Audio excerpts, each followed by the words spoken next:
Hello, my name is Karin Navachwa, and in this video I will speak about the blockchain case, answering the questions that were provided while we were completing the Forum 10. So the first question is, what is the key issue that BYD faces? BYD's key issue was a decline in subsidies for their customers and many competitors. This made things difficult for new energy vehicle companies to get new customers and keep the ones they currently had. And because of this, BYD decided to form a green ecosystem to improve their attractiveness by reducing their carbon print. They faced two challenges altogether, and the first one was how to attract new consumers, and the second one was how to improve customer loyalty. We then go on to question number 2, which was, what is a business ecosystem? Why is it difficult to build and manage one?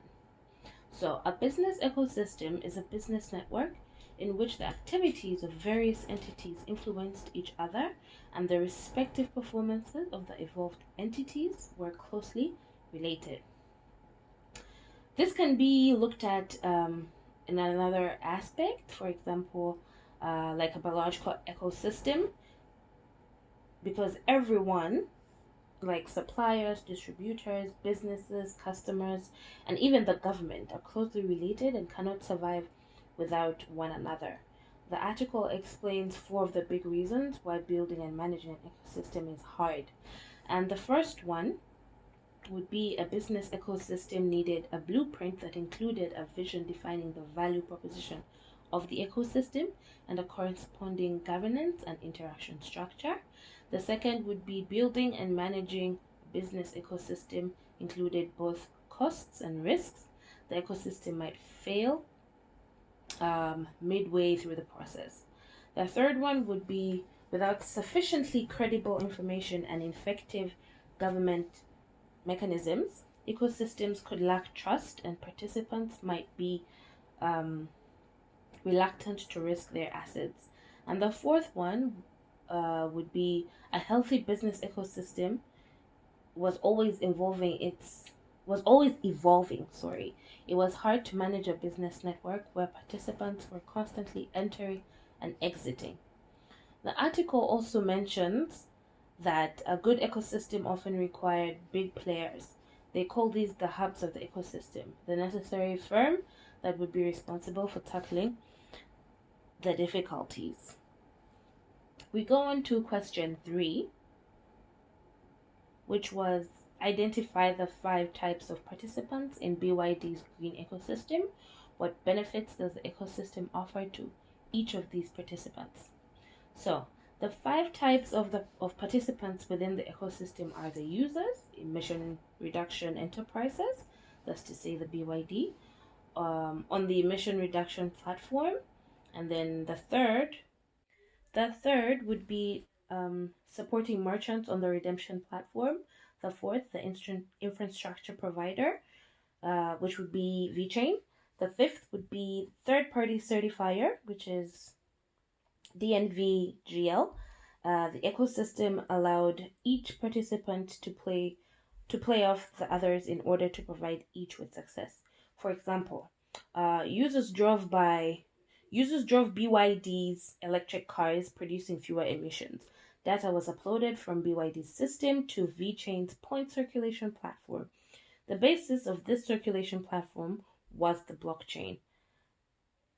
Thor, which deployed smart contracts certified by DNVGL, as you can see, being in the ecosystem benefits every participant since it is the way they make money. Therefore, they depend on each other.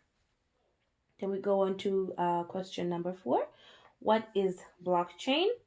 What is smart contract? And how does each help to build an ecosystem?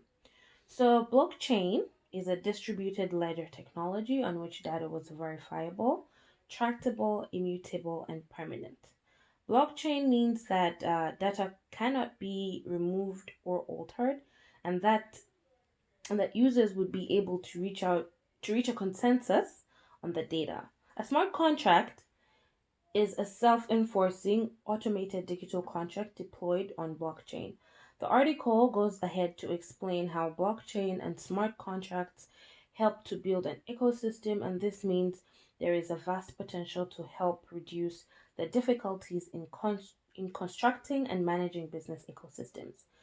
Some benefits include an environment with trust, integrity, and transparency, verifiable data, efficient value flows, reduction in barriers to enter and exit, more democratic, lower threshold for commencing and managing.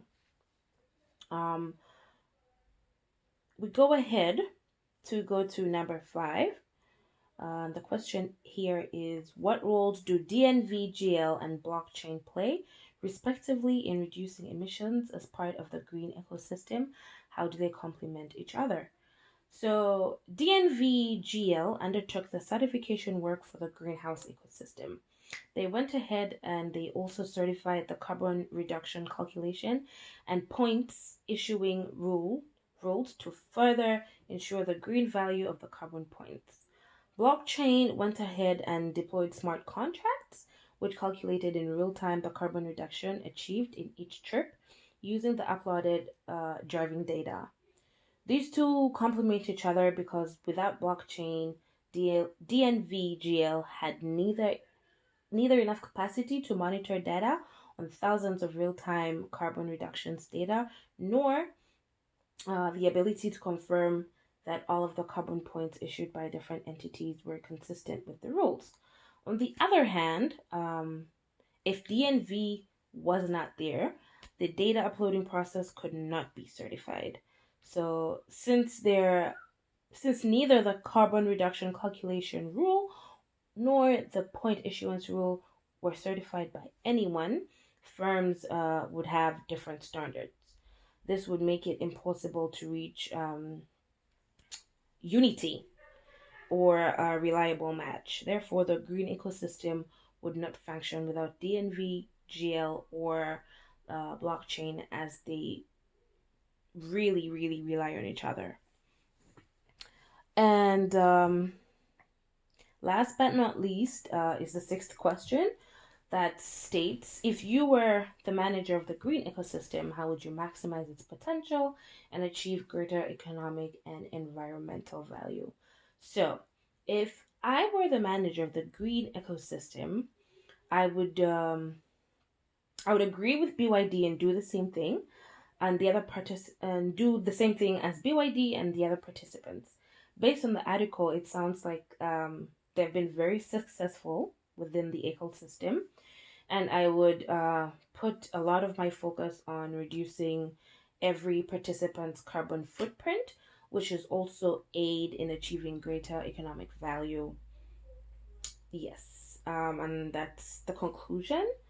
All this information was taken from the article that was in the little booklet that was offered to us. Thank you so much for listening.